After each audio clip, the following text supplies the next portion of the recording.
ನಮ್ಮ ಹೆಸರಿನ ಹಿಂದೆ ವೀರ ಅನ್ನುವಂಥ ಪದ ಇದೆ. ಅದು ಯಾಕೆ ಅಂತ ಹೇಳಿದ್ರೆ ನಾವು ವೀರರು, ಹೇಡಿಗಳಲ್ಲ. ಯಾಕೆ ಅಂತಂದ್ರೆ ಅವ್ರು ಹೇಳ್ತಾರೆ, ಯತ್ರ ಸ್ಥಾವರ ಲಿಂಗಾನಾಂ ಅಪಾಯ ಪರಿವರ್ತತೆ ಅಥವಾ ಶಿವಭಕ್ತಾನಾಂ ಶಿವಲಾಂಛನಧಾರಿಣಾಂ ತತ್ರ ಪ್ರಾಣಾನ್ ವಿಹಾಯಾಪಿ ಪರಿಹಾರಂ ಸಮಾಚರೇತ್ ಶಿವಾರ್ಥ ಮುಕ್ತ ಜೀವೇಶ್ಚ ಶಿವಸಾಯುಜ್ಯ ಮಾಪ್ನೋಯಾತ್ ಅನ್ನುವಂಥ ಮಾತನ್ನು ಹೇಳ್ತಾರೆ. ಯಾರು ವೀರ ವಿಷಯವ ಅಂತಂದರೆ, ಯತ್ರ ಸ್ಥಾವರ ಲಿಂಗಾನಾಂ ಅಪಾಯ ಪರಿವರ್ತತೆ, ಎಲ್ಲಿ ಲಿಂಗಕ್ಕೆ, ಲಿಂಗವಂತರಿಗೆ, ಲಿಂಗಧಾರಿಗಳಿಗೆ, ಲಿಂಗವಂತರ ಆಚಾರ ವಿಚಾರವನ್ನು ಬಲ್ಲಂಥವರಿಗೆ ಎಲ್ಲಿ ಅಪಾಯ ಬರುತ್ತಲ್ಲ ಅಂತ, ಅಥವಾ ಶಿವಭಕ್ತಾನಾಂ ಶಿವಲಾಂಛನಧಾರಿಣಾಂ, ಶಿವಭಕ್ತರಿಗೆ ಆಗಬಹುದು, ಶಿವಲಾಂಛನ ಧರಿಸಿದಂಥ ಯಾರಿಗೇ ಆಗಲಿ ಅಪಾಯ ಬಂದಾಗ ತತ್ ಪ್ರಾಣಾನ್ ವಿಹಾಯಾಪಿ ಪರಿಹಾರಂ ಸಮಾಚರೇತ್, ಪ್ರಾಣ ಕೊಟ್ಟಾದರೂ ಚಿಂತಿಲ್ಲ, ಆ ವೀರಶೈವರನ್ನು ಕಾಪಾಡಿದರೆ ಮಾತ್ರ ನೀನು ವೀರಶೈವ ಅನ್ನುವಂಥ ಮಾತನ್ನು ಜಗದ್ಗುರು ರೇಣುಕ ಭಗವತ್ಪಾದರು ತಿಳಿಸ್ತಕ್ಕಂಥವ್ರಿದ್ದಾರೆ. ಜೊತೆಗೆ ಅವ್ರು ಹೇಳ್ತಾರೆ, ಶಿವಾರ್ಥಂ ಮುಕ್ತ ಜೀವೇಶ್ಚೇತ್ ಶಿವಸಾಯುಜ್ಯ ಮಾಪ್ನಯೇತ್, ಶಿವಭಕ್ತರನ್ನು ಕಾಪಾಡುವಗೋಸ್ಕರವಾಗಿ ಪ್ರಾಣವನ್ನು ಕೊಟ್ಟರೂ ಕೂಡ ಅವನಿಗೆ ಮುಕ್ತಿ ಪ್ರಾಪ್ತಿಯಾಗತ್ತೆ ಅನ್ನುವಂಥ ಮಾತನ್ನು ಜಗದ್ಗುರು ರೇಣುಕ ಭಗವತ್ಪಾದರು ಸಿದ್ಧಾಂತ ಶಿಖಾಮಣಿಯ ಭಕ್ತ ಮಾರ್ಗ ಕ್ರಿಯಾಚಾರ ಸ್ಥಳದಲ್ಲಿ ತಿಳಿಸ್ತಕ್ಕಂಥವರಾಗಿದ್ದಾರೆ. ಅಂದರೆ ವೀರಶೈವರಲ್ಲಿರ್ತಕ್ಕಂಥ ಶಕ್ತಿ, ವೀರಶೈವರಲ್ಲಿರ್ತಕ್ಕಂಥ ತಾಕತ್ತು ಎಷ್ಟು ಮಹತ್ತರವಾಗಿರ್ತಕ್ಕಂಥದ್ದು. ಇವತ್ತು ನಾವು ನೋಡ್ತೇವೆ, ಯಾವ ವೀರಶೈವ ಧರ್ಮದ ಇತಿಹಾಸದಲ್ಲಿ ವೀರಭದ್ರನ ಜನನ ಆಗಿದ್ದು ಯಾಕೆ? ಇವತ್ತು ಹಳ್ಳಿಗೆ ವೀರಭದ್ರನ ದೇಗುಲಗಳು ಇರೋದು ಯಾಕೆ? ಸಂಶೋಧಕರ ಪ್ರಕಾರ ಬೆಂಗಳೂರು ಮತ್ತು ತುಮಕೂರು ಎರಡೂ ನಗರದಲ್ಲಿ ಸಂಶೋಧನೆ ಪ್ರಕಾರ ಸಿಕ್ಕಂಥ ವೀರಭದ್ರನ ದೇವಸ್ಥಾನಗಳು ಎಷ್ಟಪ್ಪ ಅಂದರೆ ಸುಮಾರು 360 ದೇವಸ್ಥಾನಗಳನ್ನು ಸಂಶೋಧಕರು ಈ ಎರಡೇ ಜಿಲ್ಲೆಯಲ್ಲಿ ಪತ್ತೆ ಮಾಡಿರ್ತಕ್ಕಂಥವರಾಗಿದ್ದಾರೆ. ಯಾಕೆ? ವೀರಭದ್ರನ ಅವತಾರ ಆಗಿದ್ದು ಯಾಕೆ? ದಕ್ಷ ಯಾಗವನ್ನು ಮಾಡಿದ. ಯಾಗವನ್ನು ಮಾಡಬೇಕಾದ್ರೆ ಯಾಗದ ಉದ್ದೇಶ ಲೋಕ ಕಲ್ಯಾಣವಾಗಿರಬೇಕೇ ಹೊರತು ಶಿವನಿಗೆ ಅಪಮಾನ ಮಾಡಬೇಕು ಅನ್ನೋ ಕಾರಣಕ್ಕಾಗಿ ಯಾಗವನ್ನು ಮಾಡಿದರೆ ಅದನ್ನ ಯಾರೂ ಕೂಡ ಸಹಿಸೋದಿಲ್ಲ. ಯಾಗವನ್ನು ಮಾಡಿದ, ಲೋಕ ಕಲ್ಯಾಣಾರ್ಥವಾಗಿ ಮಾಡಿದರೆ ಯಾವ ತೊಂದರೆಯೂ ಇರ್ತಾ ಇಲ್ಲ. ಆದರೆ ಅವನ ಮುಖ್ಯ ಉದ್ದೇಶ ಏನಪ್ಪ ಅಂದರೆ ಶಿವನಿಗೆ ಅವಮಾನ ಮಾಡಬೇಕು, ಶಿವನನ್ನು ಕಡೆಗಣಿಸಬೇಕು, ಶಿವನನ್ನು ಅವಮಾನಿಸೋಗೋಸ್ಕರವಾಗಿ ಯಾಗವನ್ನು ಮಾಡಬೇಕನ್ನಲ್ಲ. ಎಲ್ಲಿ ಶಿವನಿಗೆ ಅವಮಾನ ಆಗುತ್ತೋ ಅಲ್ಲಿ ವೀರಭದ್ರ ಜನಿಸ್ತಾನೆ, ಅಲ್ಲಿ ಶಿವನನ್ನು ಕಾಪಾಡ್ತಾನೆ. ಅದಕ್ಕೆ ಯಾವ ಗುರುಪೀಠದ ಒಡೆಯರಾಗಿರ್ತಕ್ಕಂಥ ರೇಣುಕ ಭಗವತ್ಪಾದರು ಶಾಸ್ತ್ರವನ್ನು ಹಿಡಿದು ಭೂಮಿಗೆ ಬಂದರೆ, ಗೋತ್ರ ಪುರುಷ ವೀರಭದ್ರ ಶಾಸ್ತ್ರದ ಜೊತೆಗೆ ಶಸ್ತ್ರವನ್ನು ಕೂಡ ಹಿಡಿದುಕೊಂಡು ಬಂದಂಥವನು.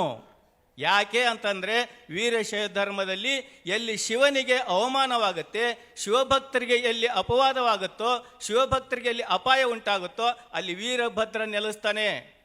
ಇವತ್ತಿಗೂ ಕೂಡ ಲಿಂಗದ ವೀರ ಅಂತ ನಾವು ಯಾರಿಗೆ ಕರಿತೇವೆ? ಆ ವೀರಭದ್ರನ ಸೈನಿಕರು ಒಂದು ಕಾಲಕ್ಕೆ ವೀರಶೈವ ಧರ್ಮದ ಆಚರಣೆಗಳು ಭಕ್ತರಾಗಿರ್ತಕ್ಕಂಥವರು ತಮ್ಮ ಮಂಗಲ ಕಾರ್ಯಗಳನ್ನು, ಶುಭ ಕಾರ್ಯಗಳನ್ನು ಮಾಡುವ ಸಂದರ್ಭದಲ್ಲಿ ಶತ್ರುಗಳಿಂದ ಕಷ್ಟವನ್ನು ಎದುರಿಸಬೇಕಾಗಿತ್ತು. ಅಂತಹ ಸಂದರ್ಭದಲ್ಲಿ ತನ್ನ ಎಲ್ಲ ಸೈನಿಕರನ್ನು ಕರೆದುಕೊಂಡು ಹೋಗಿ ವೀರಭದ್ರ ಅಲ್ಲಿ ನಿಂತು ಆ ಮಂಗಲ ಕಾರ್ಯಗಳನ್ನು ನೆರವೇರಿಸಿಕೊಡ್ತಾ ಇದ್ದ. ಅದೇ ಪದ್ಧತಿ ಇವತ್ತಿ ಕೂಡ ಗುಗ್ಗಳ ಮದುವೆ ಅನ್ನೋ ಕಾರಣಕ್ಕೆ ಅಲ್ಲಿ ಉಳಿದುಕೊಂಡು ಬಂದಿರತಕ್ಕಂಥದ್ದು. ರಕ್ಷಣೆಯನ್ನು ಕೊಟ್ಟು ವೀರಭದ್ರ ಮಂಗಲ ಕಾರ್ಯವನ್ನು ನಡೆಸ್ತಾನಲ್ಲ, ಅದು ಯಾವುದಪ್ಪ ಅಂತಂದರೆ ರೇಣುಕ ಭಗವತ್ಪಾದರು ಹೇಳ್ತಾರೆ, ಶಿವನಿಂದ ಕರಂ ದೃಷ್ಟ ಘಾತಯೇತ್ ಅಥವಾ ಶಪೇತ್ ಸ್ಥಾನಂ ವಾ ಪರಿತ್ಯಜ್ಯ ಗಚ್ಚೇತ್ ಯದ್ಯ ಕ್ಷಮೋ ಭವೇತ್. ಎಲ್ಲಿ ಶಿವನಿಂದ ಕರಂ ದೃಷ್ಟ ಘಾತಯೇತ್ ಅಥವಾ ಶಪೇತ್. ನಾವು ಇವತ್ತಿನ ದಿವಸ ವೀರಶೈವನ ಲಕ್ಷಣ ಏನಪ್ಪ ಅಂತಂದರೆ, ಎಲ್ಲಿ ವೀರಶೈವ ಧರ್ಮದ ಆಚಾರ ವಿಚಾರಗಳಿಗೆ ಧಕ್ಕೆ ಬರುತ್ತೆ, ಅವಮಾನವಾಗುತ್ತೆ, ಘಾತಯೇತ್ ಅಥವಾ ಶಪೇತ್. ದಕ್ಷಿಣ ರುಂಡವನ್ನೇ ಕತ್ತರಿಸಿದ ವೀರಭದ್ರ. ಯಾಕೆ ಅಂತಂದರೆ ಯಾರು ಶಿವನ ಮುಂದೆ ಅಹಂಕಾರದಿಂದ ತಲೆ ಎತ್ತಿ ತಿರುಗಾಡ್ತಾರೋ ಅವರ ತಲೆ ತೆಗೆದು ಕುರಿ ತಲೆಯನ್ನು ಯಾಕೆ ಇಟ್ಟ ಅಂದರೆ, ನಮ್ಮ ಶಿವನ ಮುಂದೆ ನೀನು ತಲೆ ತಗ್ಗಿಸಿ, ಕುರಿಯಂತೆ ತಲೆ ತಗ್ಗಿಸಿ ಇರಬೇಕೇ ಹೊರತು ಅಹಂಕಾರದಿಂದ ತಲೆ ಎತ್ತಿ ನಿಲ್ಲಬೇಡ ಅನ್ನೋ ಕಾರಣಕ್ಕಾಗಿ ಕುರಿಯ ತಲೆಯನ್ನು ಇಟ್ಟಂಥದ್ದು. ಇದೇನನ್ನು ಸೂಚಿಸುತ್ತಪ್ಪ ಅಂತಂದರೆ, ಇವತ್ತು ಅಂದಿನ ಕಾಲಕ್ಕೆ ಒಬ್ಬ ವೀರಭದ್ರ ಇದ್ದ, ಇವತ್ತು ಮನೆಗೊಬ್ಬ ವೀರಭದ್ರರು ಇರಬೇಕಾಗಿದೆ. ಅನ್ಯ ಧರ್ಮದಲ್ಲಿ ನಾವು ನೋಡ್ತೇವೆ, ಬರೇ ಒಂದು ಮುಸುಕು ವಸ್ತ್ರವನ್ನು ತೆಗೆದು ಕಾಲೇಜಿಗೆ ಬರ್ರಿ ಅಂದ್ರೆ ಆ ಹೆಣ್ಮಕ್ಳು ಹೇಳ್ತಾರೆ, ಬೇಕಂದ್ರೆ ಶಿಕ್ಷಣ ಬಿಡ್ತೀವಿ, ಬೇಕಂದ್ರೆ ಪರೀಕ್ಷೆ ಬಿಡ್ತೇವೆ, ಬೇಕಂದ್ರೆ ಶಾಲೆನೇ ಬಿಡ್ತೀವಿ, ನಮ್ಮ ಶಿಕ್ಷಣ ಬಿಡ್ತೇವೆ, ನಮ್ಮ ಹಿಜಾಬನ್ನು ಮಾತ್ರ ಬಿಡೋದಿಲ್ಲ ಅಂದ್ರಲ್ಲ. ಅವರಲ್ಲಿ ಒಂದು ವಸ್ತ್ರದ ಬಗ್ಗೆ ಇರುವಂಥ ಅಭಿಮಾನ ನಮ್ಮಲ್ಲಿ ಲಿಂಗದ ಬಗ್ಗೆ ಇಲ್ಲ, ವಿಭೂತಿಯ ಬಗ್ಗೆ ಇಲ್ಲ, ಇವ್ರಿಗೆ ಯಾವ ರುದ್ರಾಕ್ಷಿಯ ಬಗ್ಗೆ ಇಲ್ಲ ಅಂತಂದರೆ ಅವ್ರ ಮುಂದೆ ನಾವು ಹೇಡಿಗಳಾದಂತಾಗತ್ತೆ. ನಮ್ಮ ಧರ್ಮದ ಲಾಂಛನಗಳನ್ನು ಧರಿಸಿಕೊಂಡು ಬಂದರೆ ಯಾರು ಏನಂತಾರೋ ಅಂತ ಭಯ ಪಟ್ಕೊಂಡ್ರೆ ಅವನು ವೀರಶೈವ ಅಲ್ಲ, ಅವನು ಹೇಡಿ ಶೈವ ಆಗ್ತಾನೆ. ಆ ಕಾರಣಕ್ಕಾಗಿ ನಾವೆಲ್ಲರೂ ಕೂಡ ನಮ್ಮ ಧರ್ಮದ ಆಚಾರಗಳನ್ನು ವೀರತನದಿಂದ ಕಾಪಾಡಿಕೊಂಡಾಗ ಮಾತ್ರ ನಾವು ವೀರಶೈವರಾಗ್ತೇವೆ ಹೊರತು ಬರೀ ಘೋಷಣೆ ಮೂಲಕ ನಾವು ವೀರಶೈವರಾಗೋದಿಲ್ಲ.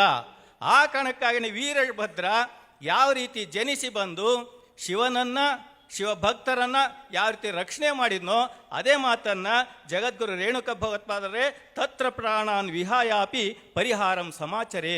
ಅಲ್ಲಿ ಪ್ರಾಣ ಕೊಟ್ಟಾದರೂ ಕೂಡ ಚಿಂತೆ ಇಲ್ಲ, ನೀನು ಪರಿಹಾರವನ್ನು ಕಂಡುಕೊಂಡು ವೀರಶೈವ ಆಚಾರ ವಿಚಾರಗಳನ್ನು ನೀನು ರಕ್ಷಿಸಬೇಕು. ಕರ್ನಾಟಕದಲ್ಲಿ ಬಹುಸಂಖ್ಯಾತರು ವೀರಶೈವರು.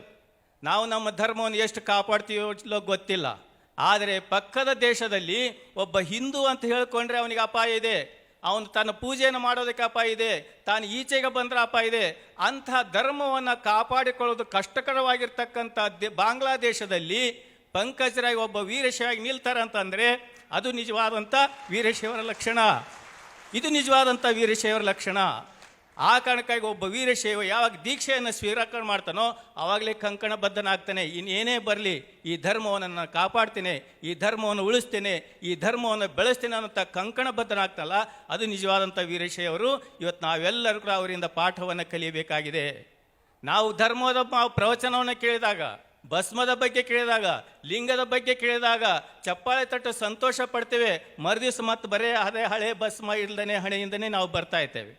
ನಿನ್ನಿನ ದಿವಸ ವೇದಿಕೆ ಮೇಲೆ ಬಂದು ಕೆಲವೊಬ್ರು ತಾಯಂದ್ರು ಹೇಳಿದರು, ಇನ್ನು ಮೇಲೆ ನಾವು ಕಾರ್ಯಕ್ರಮಕ್ಕೆ ಬರೋದಾದರೆ ಇಲ್ಲಿವರೆಗೆ ತಪ್ಪು ಮಾಡಿದ್ದೇವೆ, ಇನ್ನು ಮುಂದೆ ನಾವು ಬರುವುದಾದರೆ ವಿಭೂತಿ ಲಾಂಛನವನ್ನು ಧರಿಸಿಕೊಂಡೇ ಬರ್ತೀವಂತ ನಿನ್ನೆ ಕೆಲವೊಬ್ಬರು ಸನ್ನಿಧಿಯ ಮುಂದೆ ಪ್ರತಿಜ್ಞೆಯನ್ನು ಮಾಡಿದರು. ಈಗೇನು ಚಪ್ಪಾಳೆ ಹೊಡಿತೀರಲ್ಲ, ಅದರ ಅರ್ಥ ನಾವು ನಾಳೆ ಹಾಗೆ ಬರ್ತೀವಿ ಅನ್ನೋರಷ್ಟೇ ಚಪ್ಪಾಳೆ ತಟ್ಟೋದು, ಉಳಿದವ್ರಿಗೆ ಇದು ಅನ್ವಯ ಆಗೋದಿಲ್ಲ. ಈ ಸಮಾರಂಭ ಮುಗಿಯುವಷ್ಟೊತ್ತಿಗೆ ಈ ಭವನ ಹೇಗಿರ್ಬೇಕಪ್ಪ ಅಂದರೆ ನೋಡಿದರೆ ಬರೀ ತಲೆಗಳು ಕಾಣಬಾರ್ದು, ನೋಡಿದರೆ ಬರೀ ವಿಭೂತಿಯೇ ಕಾಣಬೇಕು. ಅಂಥ ವೀರಶೈವರು ನೀವಾಗಬೇಕು. ಆವಾಗ ಮಾತ್ರ ಭಕ್ತ ಮಾರ್ಗ ಕ್ರಿಯಾಚಾರ ಸ್ಥಳವನ್ನು ಕೇಳಿದ್ದಕ್ಕೆ ನಾವು ಸಾರ್ಥಕವಾಗುತ್ತೆ. ಆ ಕಾರಣಕ್ಕಾಗಿಯೇ ಜಗದ್ಗುರು ರೇಣುಕ ಭಗವತ್ಪಾದರು ಭಕ್ತ ಮಾರ್ಗ ಕ್ರಿಯಾಚಾರ ಸ್ಥಳದಲ್ಲಿ ಈ ರೀತಿಯಾದಂಥ ಇದನ್ನೇ ಗಣಾಚಾರ ಅಂತ ಕರೀತಾರೆ. ಎಲ್ಲಿ ಧರ್ಮಕ್ಕಾಗಿ ಹೋರಾಡೋದಿದೆಯಲ್ಲ ಅದನ್ನೇ ಗಣಾಚಾರ ಅಂತ ಕರೀತಾರೆ. ಮತ್ತೆ ಜಗದ್ಗುರು ರೇಣುಕ ಭಗವತ್ಪಾದರು ಭಕ್ತ ಮಾರ್ಗ ಕ್ರಿಯಾಚಾರ ಸ್ಥಳದಲ್ಲಿ ಹೇಳುವಂಥ ವಿಚಾರ ಏನಪ್ಪ ಅಂದರೆ, ಶಿವಪೂಜಾ ಪರೋಭೂತ್ವ ಪೂರ್ವಕರ್ಮಂ ವಿಸರ್ಜಯೇತ್ ಅಥವಾ ಪೂರ್ವಕರ್ಮಂ ಸ್ಯಾತ್ ಸಾ ಪೂಜಾ ನಿಷ್ಫಲಂ ಭವೇತ್. ಶಿವಪೂಜೆಯನ್ನು ಮಾಡುವಂಥ ವೀರಶೈವ ಅವನು ಹೇಗಿರ್ಬೇಕಪ್ಪ ಅಂತಂದರೆ, ರೇಣುಕ ಭಗವತ್ಪಾದ ತಿಳಿಸ್ತಾರೆ, ಲಿಂಗಧಾರಿಯಾಗಿರ್ತಕ್ಕಂಥವನು, ಲಿಂಗ ಪೂಜೆಯನ್ನು ಮಾಡಿಕೊಂಡಿರ್ತಕ್ಕಂಥವನು ಪ್ರತಿಯೊಬ್ಬನು ಕೂಡ ಹೇಗಿರ್ಬೇಕಪ್ಪ ಅಂತಂದರೆ ಅವ್ರು ಹೇಳ್ತಾರೆ, ಯಾವಾಗ ವೀರಶೈವನಾಗಿರ್ತಕ್ಕಂಥವನು ಲಿಂಗಧಾರಿಯಾಗಿ, ವಿಭೂತಿಧಾರಿಯಾಗಿ, ರುದ್ರಾಕ್ಷಿಧಾರಿಯಾಗಿ ಲಿಂಗ ಪೂಜೆಯನ್ನು ದೀಕ್ಷೆಯನ್ನು ಸ್ವೀಕಾರ ಮಾಡ್ತಾನೋ ಅಂದಿನಿಂದ ಅವನು ಹೇಗಿರ್ಬೇಕಪ್ಪ ಅಂದರೆ ಶರಣ ಸತಿ ಲಿಂಗಪತಿ ಅನ್ನುವಂಥ ಭಾವದಿಂದ ಲಿಂಗ ಪೂಜೆಯನ್ನು ಮಾಡಬೇಕು. ಪತಿ ಅಂತಲೇ ಯಾಕೆ ಹೇಳಿದರು?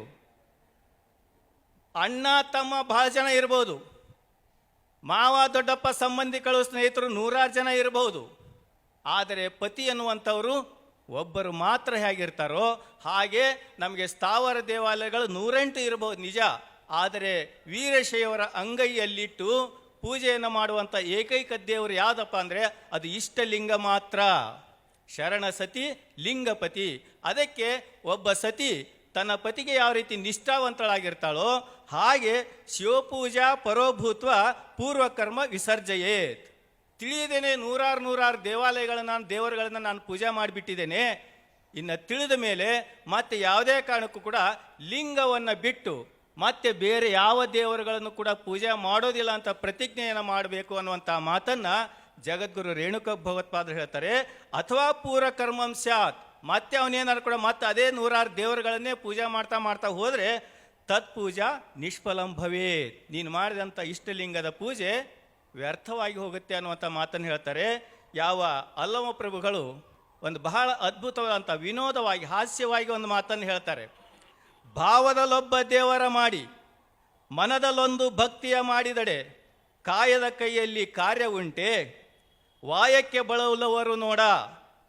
ಎತ್ತನೇರಿ ಎತ್ತನರಸುವರು ಎತ್ತ ಹೋರು ಗುಹೇಶ್ವರ ಅನ್ನುವಂಥ ಮಾತನ್ನು ಹೇಳ್ತಾರೆ. ಒಂದು ಉದಾಹರಣೆ ಕೊಡ್ತಾರೆ ಅವರು. ಒಬ್ಬ ವ್ಯಕ್ತಿ ಹೋಗ್ತಾ ಇದ್ದಾನೆ.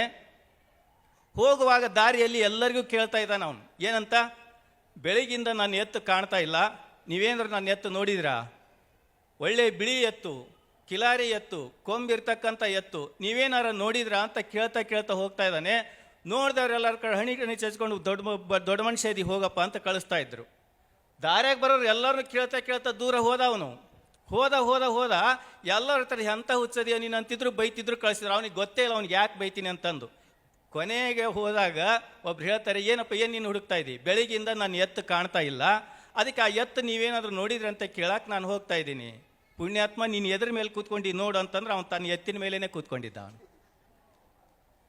ತನ್ನ ಎತ್ತಿನ ಮೇಲೇ ಕೂತ್ಕೊಂಡಿದ್ದ. ಎತ್ತಿನ ಮೇಲೆ ಕೂತ್ಕೊಂಡು ಹುಡುಕೊಂಡು ಹೋಗ್ತಾನೆ. ಅದಕ್ಕೆ ಅವ್ರು ಹೇಳ್ತಾರೆ, ಎತ್ತನೇರಿ ಎತ್ತನರಸುವರು ಎತ್ತ ಹೋಹರು ನೋಡ ಗುಹೇಶ್ವರ. ಎಂಥ ಹುಚ್ಚಲ್ಲ ಅವನು? ಹುಚ್ಚ ಅವನಲ್ಲ, ನಾವೆಲ್ಲರೂ ಹುಚ್ಚರೇ. ಯಾಕೆ? ಜಗದಗಲ ಮಿಗೆಯಲಾಗಂಥ ಭಗವಂತನಾಗಿರ್ತಕ್ಕಂಥ ಪರಾತ್ಪರ ಲಿಂಗ ಸ್ವರೂಪೇ ನಮ್ಮ ಕೈಯಲ್ಲಿದ್ದಾಗ ಅಂಗೈಯಲ್ಲಿ ಲಿಂಗವನ್ನು ಧರಿಸಿಕೊಂಡು ದೇವ್ರು ಎಲ್ಲಿದ್ದಾನೆ ಅಂತಂದು ಎಲ್ಲ ಕ್ಷೇತ್ರಗಳು ಓಡಾಡಿ ಕರಿ ಬಟ್ಟೆ ಹಾಕ್ಕೊಂಡು ಸ್ವಾಮಿಯೇ ಶರಣಂ ಅಂತೀವಿ, ಧರ್ಮಸ್ಥಳಕ್ಕೆ ಹೋಗಿ ವೆಂಕಟೇಶ್ವರ ಗೋವಿಂದ ಅಂತೀವಿ, ಎಲ್ಲೆಲ್ಲಿ ಹೋಗಿ ಎಲ್ಲ ದೇವ್ರು ಕೂಗ್ತೇವೆ. ಅವ್ರು ಹೇಳ್ತಾರೆ, ಇಂಥವ್ರ ಹಣೆ ಬರ ಹೇಗಾಗೈತಪ್ಪ ಅಂದರೆ ಎತ್ತನೇರಿ ಎತ್ತನರಸೋರು ಎತ್ತ ಹೋಗೋರು ನೋಡ ಗುಹೇಶ್ವರ. ಅವ್ರು ಹೇಳ್ತಾರೆ, ಭಾವದಲ್ಲೊಬ್ಬ ದೇವರ ಮಾಡಿ, ಮನದಲ್ಲೊಂದು ಭಕ್ತಿಯ ಮಾಡಿ, ಕಾಯದ ಕೈಯಲ್ಲಿ ಕಾರ್ಯ ಉಂಟೆ. ಕೈ ಯಾವುದಂತ ಮಾಡಬೇಕದು? ಕೊಟ್ಟಿರೋ ದೇವ್ರು ಎರಡು ಕೈ. ಇವು ನೋಡಿದ್ರೆ ನೂರಾರು ದೇವ್ರು ನೆನೆಸ್ತಾ ಇರ್ತಾನೆ. ಕೈಯಲ್ಲಿ ಅಂಗೈಯಲ್ಲಿ ಲಿಂಗವು ಇರಬೇಕಾದ್ರೆ ನೂರಾರು ದೇವ್ರನ್ನ ಹುಡುಕೊಂಡು ಹೋಗ್ತಾನಲ್ಲ, ವಾಯಕ್ಕೆ ಬಳಲುವರು ನೋಡ. ಇವರೆಲ್ಲರೂ ಹೇಗಪ್ಪ ಅಂತಂದರೆ ಸುಮ್ಮನೆ ಆಯುಷ್ಯವನ್ನು ಹಾಳು ಮಾಡಿಕೊಂಡು ಬಳಲ್ತಾ ಇದ್ದಾರೆ.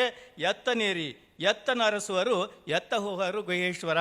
ಆ ಕಾರಣಕ್ಕಾಗಿಯೇ ಜಗದ್ಗುರು ರೇಣುಕ ಭಗವತ್ಪಾದರು ಹೇಳ್ತಾರೆ, ಶಿವಪೂಜಾ ಪರೋಭೂತ್ವ ಪೂರ್ವಕರ್ಮಂ ಸಮಾಚರೇತ್. ಯಾವಾಗ ಶಿವಪೂಜೆ ಮಾಡಬೇಕು ಅಂತ ಪ್ರಮಾಣವನ್ನು ಸ್ವೀಕಾರ ಮಾಡ್ತಾನೋ ಅವನು ಪೂರ್ವಕರ್ಮ ತಿಳಿದೇ ಮಾಡ್ತಕ್ಕಂಥ ನೂರಾರು ದೇವರುಗಳನ್ನು ಪೂಜೆಯನ್ನು ಅವನು ದೂರ ಮಾಡಬೇಕು. ಅಥವಾ ಪೂರ್ವಕರ್ಮ ಸ್ಯಾತ್, ಹಂಗೆ ತಿಳಿದೇನೆ ಮತ್ತೆ ಪೂಜೆಯನ್ನು ಮಾಡಿದ್ದೆ ಆಯ್ತಂದರೆ ಸಾ ಪೂಜಾ ನಿಷ್ಫಲಂ ಭವೇತ್, ಅಂತ ಪೂಜೆ ವ್ಯರ್ಥವಾಗಿ ಹೋಗುತ್ತೆ ಅನ್ನುವಂಥ ಮಾತನ್ನು ಹೇಳ್ತಾರೆ.